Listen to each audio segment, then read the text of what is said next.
Now, what I have just shown you is the old-fashioned way of creating random numbers.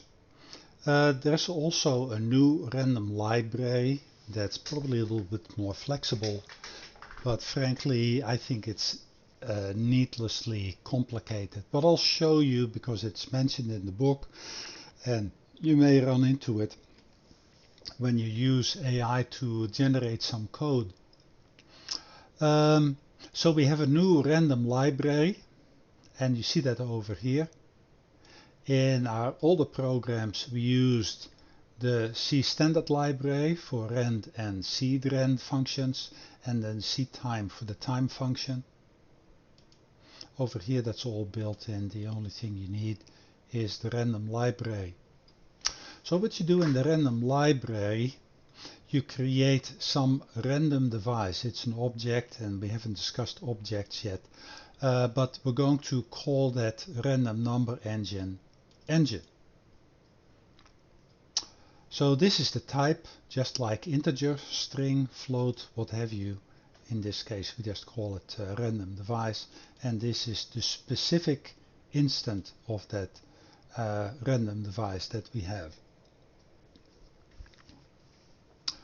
Okay, then we're going to call a function uniform distribution, and we want to have integers.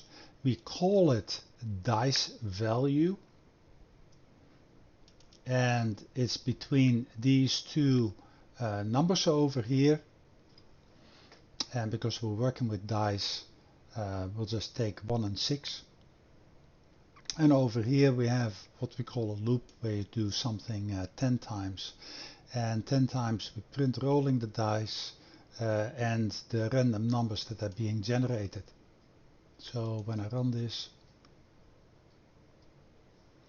I see over here different numbers all the time, and it's neatly between 1 and 6.